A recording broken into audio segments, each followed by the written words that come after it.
morning. The Senate Local Government Committee will come to order. Today is Tuesday, March 29th, 2022. It's 8:37 a.m. For the record, we do have a quorum, so if everyone could please stand for the Pledge of Allegiance. I pledge allegiance to the flag of the United States of America and to the republic for which it stands, one nation, under God, indivisible, with liberty and justice for all.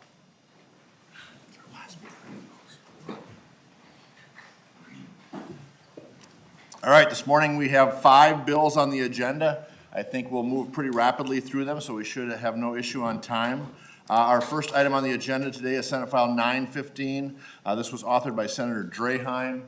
This is a Rule 47 pursuant to Senate Rule 47. This bill has since been sent back to our committee from General Orders.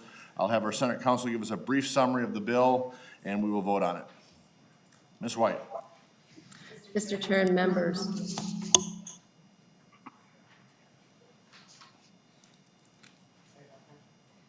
Mr. Chair and members, Senate File 915, Section 1, amends a comprehensive municipal plan to encourage municipalities to enact public policy to facilitate the development of unsubsidized affordable housing. And Section 2 is a new section of law that limits regulations on residential development, specifically planned unit developments. Thank you. With that, I would move Senate File 915 be recommended to pass and sent to General Orders. All those in favor say aye. Aye. Aye. All those opposed say no. No. Motion carries and the bill is passed and will be off to General Orders. Our next item up this morning is Senate File 4050, authored by Senator Limmer. This bill will be sent to General Orders. To your bill, Senator Limmer.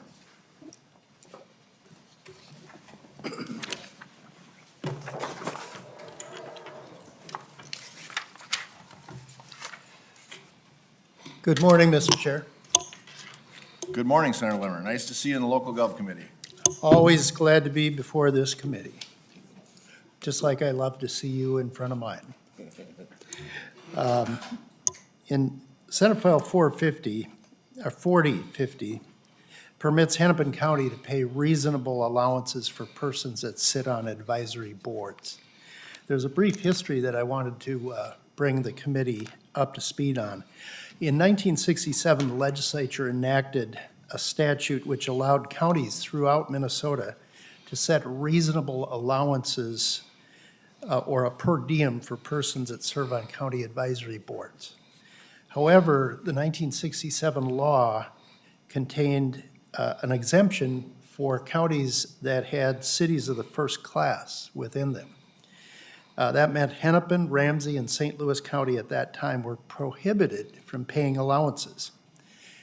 Since that time, in 1978, Ramsey County was exempted from this exception. In 2000, St. Louis County was exempted from this exception, and thereby leaving Hennepin County as the only county in the state that cannot pay allowances to citizens that serve on advisory boards.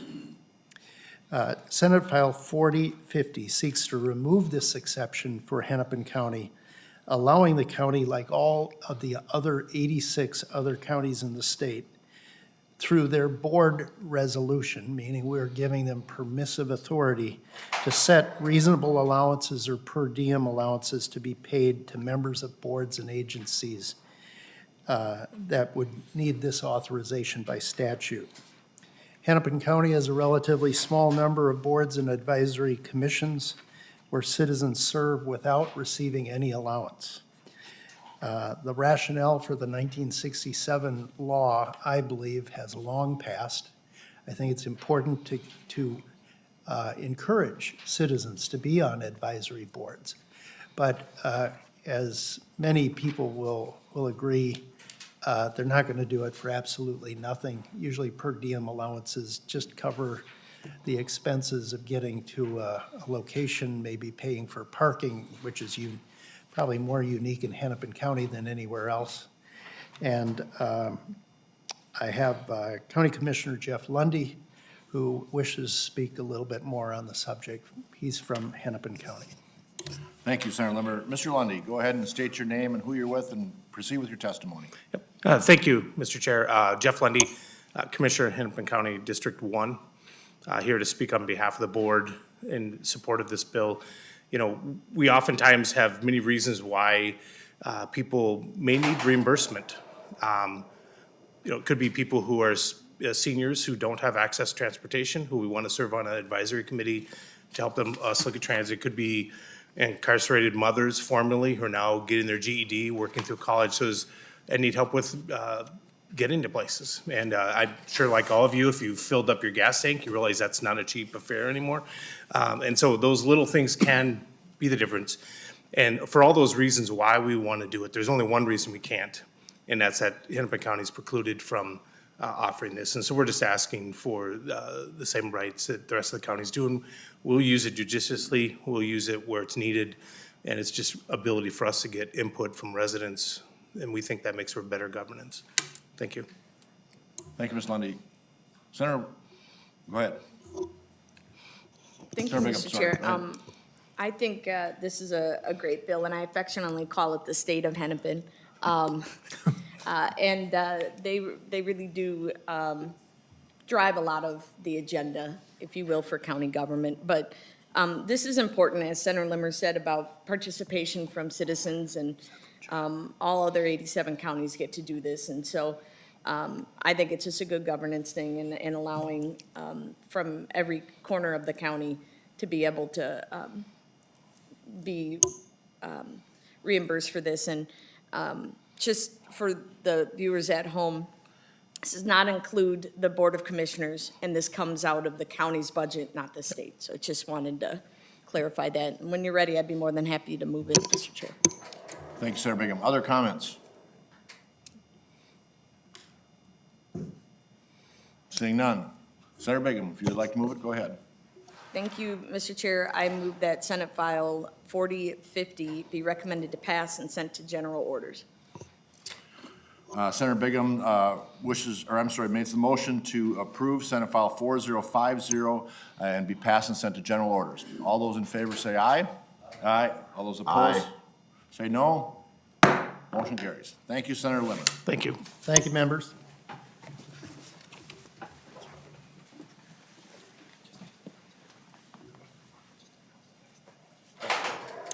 The next bill will be Senate File 4212. I'll turn the gavel over to Senator Newman.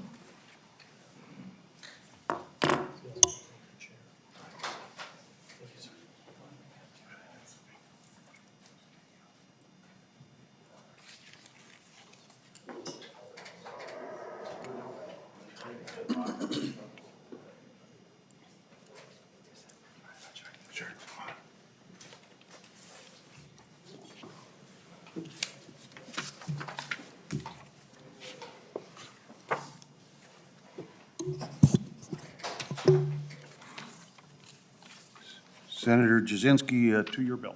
Thank you, Mr. Chair. Senate File 4212 is an open meeting law.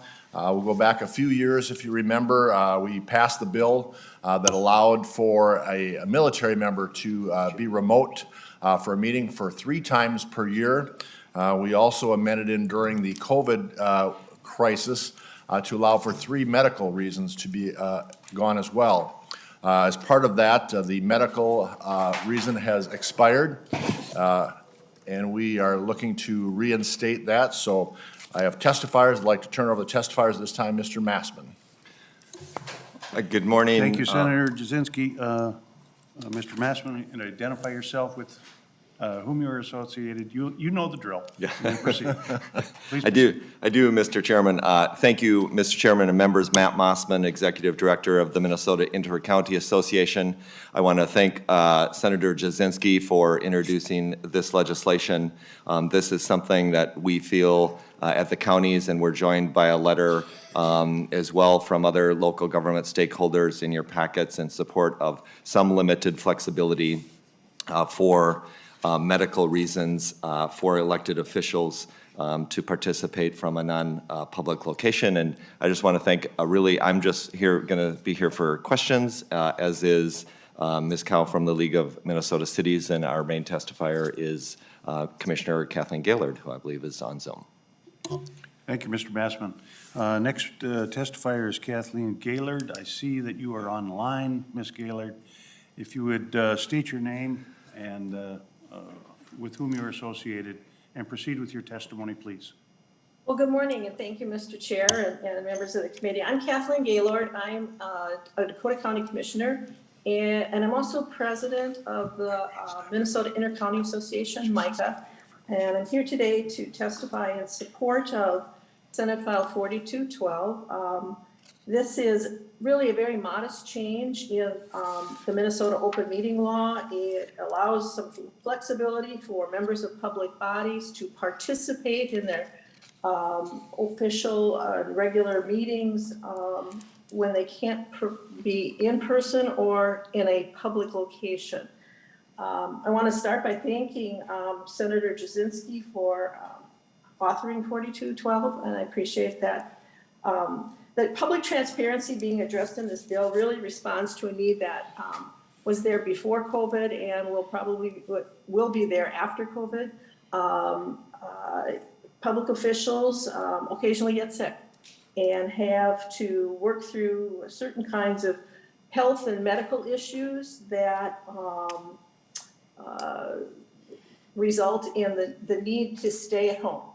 If you have autoimmune conditions or post-chemotherapy that you're dealing with, your doctor is most likely going to ask that you stay out of public and stay home. So what's changed here is that with the COVID pandemic, we've really learned a great deal about maintaining transparency and continuity in our operations, both in face of personal and community health crises. So this, the need for this is that without this exception, elected officials dealing with serious medical conditions are not able to participate fully in the meetings, and we've demonstrated that we can, with technology, provide the transparency that's needed and still allow people to participate remotely. This bill gives us an opportunity to continue our work without having to risk the health of the individual or others or the public.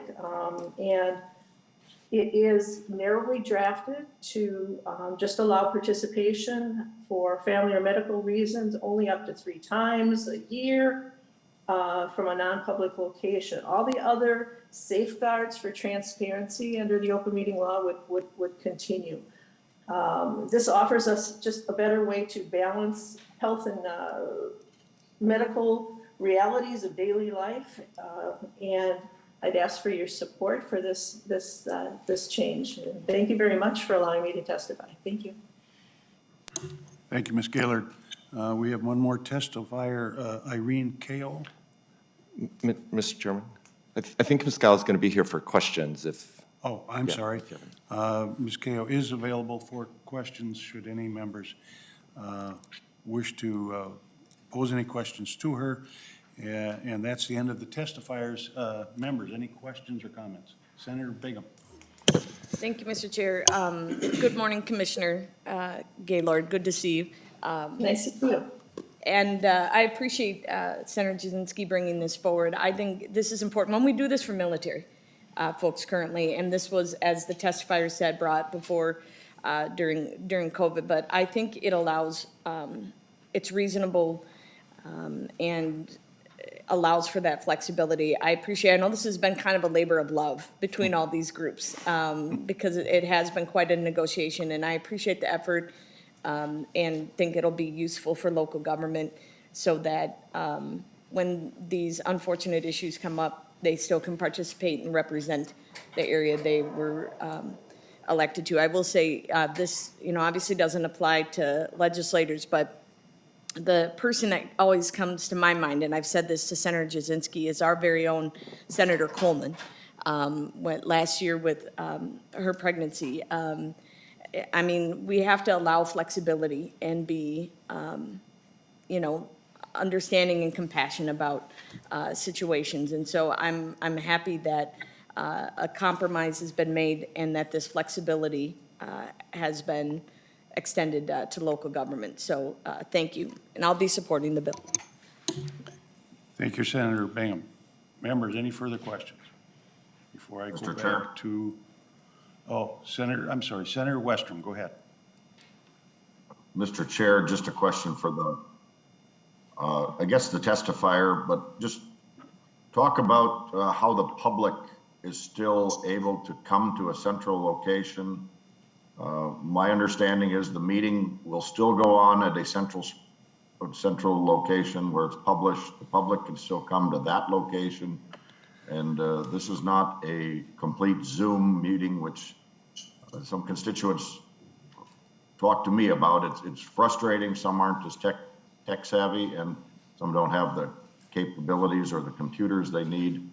But we're not talking that. We're just talking a member or two that needs to join by Zoom, like we're allowing here in the Senate. But there's still a central location. Public input can be participated with by going to that main location, which will always stay the same. Is that correct? Mr. Maceman. Mr. Chair and Senator Westrom and committee, that's exactly right, Senator Westrom. Just much like you're participating now, all of the expectations that the legislature put into law when it made reforms last session and discussed over the last couple of years around how IT technology is folded into the open meeting law. The members of the public would have to be able to be at the normal meeting place and be able to hear the member and communicate with the member who is participating remotely. Senator Westrom, any follow-up? Thank you. That answers my question, Mr. Chair. Thank you, Senator Westrom. Members, any further questions? I am not seeing any. Senator Jasinski, final words before, I think this is going to state government. So final words before your motion. Thank you, Mr. Chair. And yes, Senator Bingham pointed out well, Senator Coleman was a candidate for this as well as myself. Recently, obviously, with the snowmobile accident, I was only missed 1 week of meetings and was online shortly after that, so it made as well. Obviously, we have that allowance for the legislature, but local governments do not. So I think it's a great bill. I want to thank all the stakeholders for coming together on it. And with that, I would move Senate File 4212 be recommended to pass and re-referred to State Government Finance and Policy Committee. To Senator Cwodzinski's motion, all those in favor, please signify by saying aye. Aye. Those opposed, no. The motion passes. You are on your way to State Gov. Thank you, Mr. Chair. Thank you.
Okay, next on our agenda this morning, Senate File 4214.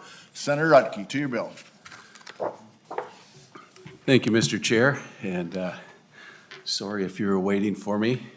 but Senator Utke, I believe you have an A1 amendment, is that correct? I do, and actually you should have two amendments, or just one? Okay.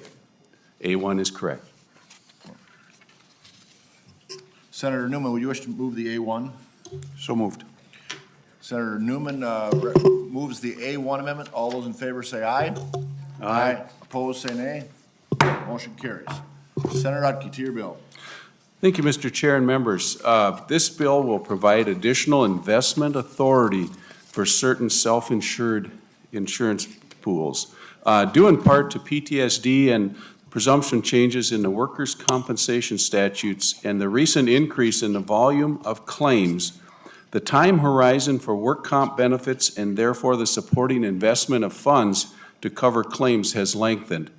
Under current law, having a portfolio that only yields 2 to 3% per year does not keep up with long-term needs. Without a modification to Chapter 118A, there will be pressure to have longer duration of fixed income government securities. An example is buy a 10-year U.S. Treasury instead of a 5-year U.S. Treasury. Longer duration under current law brings its own sets of risks, some of which are as volatile as equities. The 2017 changes to Statute 118A.09 did allow some investment in index mutual funds, which has been helpful. We looked at other insurance pools around the country and in Minnesota and comparing them, many of which have more flexible investment options and have successfully developed industry standards around appropriate mixes of investments. The League of Minnesota Cities Insurance Trust has professional money advisors and managers who also work across the country. Senate File 4214 would authorize the local government insurance trusts, cities, counties, and townships to have the option to invest assets per the current law authorization of the State Board of Investment, including corporate bonds, exchange-traded funds, etc. The League's Insurance Trust Board is made up of elected and appointed officials who are deeply involved in the oversight of investments. Most of the 500 million plus of reserves will be kept in conservative, short-term investments. Risk can be reduced by having a wider variety of investments that this bill would allow. The ability to realize higher investment yields over the long term means lower property taxes. The League's Insurance Trust Board has a comprehensive investment policy that the board reviews annually with the assistance of our investment consultant and general counsel, and with the input of our actuary on history, investment, risk, and appropriate investment duration. And finally, the League's Insurance Trust is also subject to annual audits. This legislation is supported by the Minnesota Counties Insurance Trust and the Minnesota Association of Townships Insurance Trusts. With that, Mr. Chair, I've got next to me Mr. Gary Carlson, who would like to add some additional testimony. Thank you, Senator Utke. Mr. Carlson, go ahead. Mr. Chair and members, my name is Gary Carlson. I work with the League of Minnesota Cities and the League of Minnesota Cities Insurance Trust. Thank you for the opportunity to testify on behalf of Senate File 4214. Senator Utke did a wonderful job of going through the bill and the need for it. I just want to let you know that the League does provide property casualty and workers' comp insurance coverage for cities across the state. In particular, on the workers' comp side, 826 cities and 400 other entities like joint powers entities also purchase work comp insurance through us. Cities can choose to also self-insure. The largest cities, the 4 first-class cities, do not insure through us, nor do some of the larger suburban communities like Bloomington, Plymouth, and Richfield. And cities can also buy their insurance through a private insurer as well. Basically, though, the issue that has arisen is twofold. I think Senator Utke really highlighted the fact that we've seen a lot more longer-term work comp claims, and he serves on the Work Comp Advisory Council. He sees this every day, and we are trying to invest in the longer term to cover those long-term liabilities for the insurance trust. Also, the compounding effect of inflation right now is another concern, and the current investment authority under 118A is fairly limited, as Senator Utke indicated, and having longer-term investment horizons per the State Board of Investment statutes would give us quite a bit more flexibility. So with that, Mr. Chair, I would stand for any questions. Thank you, Mr. Carlson. Members, questions? Senator Newman. Thank you, Mr. Chairman. I do have an amendment that I'd like to offer at this time that I believe Senator Utke is aware of. It's the A2 amendment. Okay. Senator Newman offers the A2 amendment. And while the A2 is being passed out, it is simply an amendment that would allow counties and cities to invest in certain investments. And I would ask if maybe Ms. White could explain the A2 in more detail. Thank you, Senator Newman. Ms. White. Mr. Chair and members, the A2 amendment to Senate File 4214 contains the language from Senator Rest, Senate File 2959. And that bill was heard in local government on March 1st. And as Senator Newman indicated,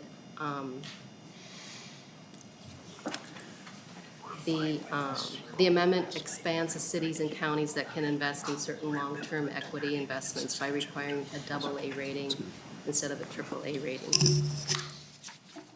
Thank you, Ms. White. Any other questions before we vote? All those in favor of the A2 signify by saying aye. Aye. Those opposed say nay. Motion carries. Further questions? Seeing none, back to Senator Utke, closing comments. Okay, thank you, Mr. Chair and members. I think we've covered this completely, so with that, I just ask for your support, and which will offer support to our county, cities, and townships, and they'll greatly appreciate it.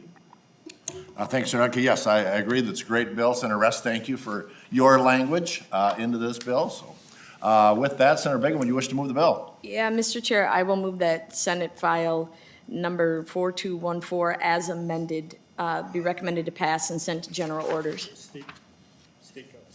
No. Really has to go there? Can't we just, yeah, okay. I amend that to say state gov. Senator Bingham recommends Senate File 4214 as amended be recommended to pass and be re-referred to State Government Finance and Policy and Elections Committee. All those in favor signify by saying aye. Aye. All those opposed, say no. Motion carries. Thank you, Senator Utke, and Thank you, Mr. Chair. Senator Rest. Our final bill of the day, I believe, is Senator Cwodzinski, Senate File 4200. Senator Cwodzinski.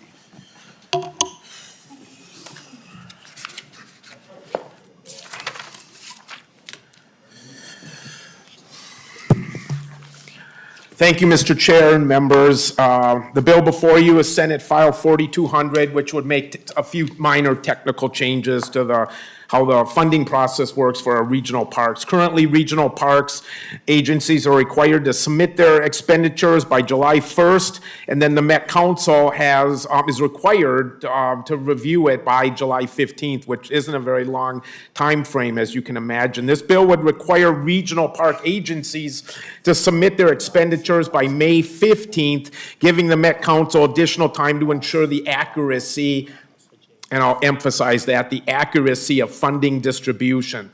The people I've spoken to at Met Parks support this change as well. We haven't encountered any opposition whatsoever. The bill would also switch the basis for regional park payments from the previous year's expenditures to the most recent audited financial statement.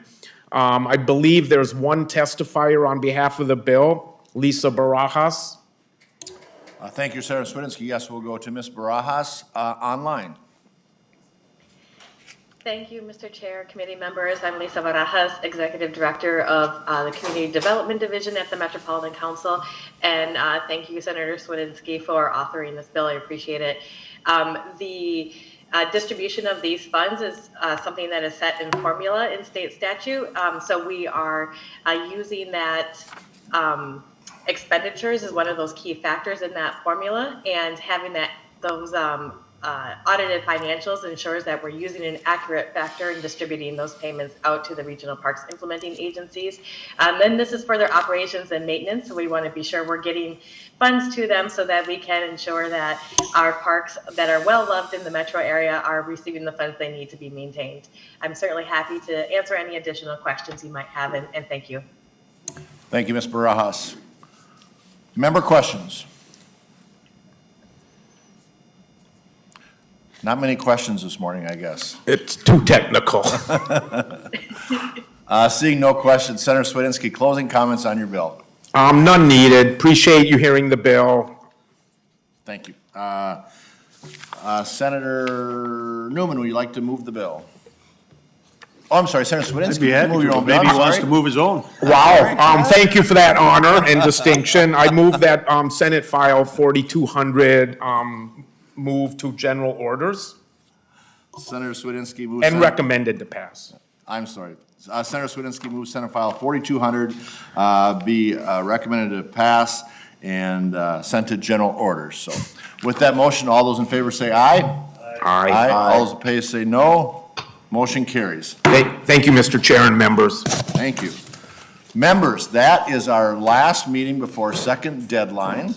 At this point, we have no scheduled meetings left, but we are looking at a couple options of a possible either informational meetings, so that may be happening. I want to thank all our staff. They did a wonderful job this year. I think we had a good balance of bills this year, both sides of the aisle, and so thank you for that. With that, our staff will get a hold of you if we have any other meetings and make sure you get plenty of notice for those meetings. And with there being no other items on the agenda, we are hereby adjourned. Thank you, everyone.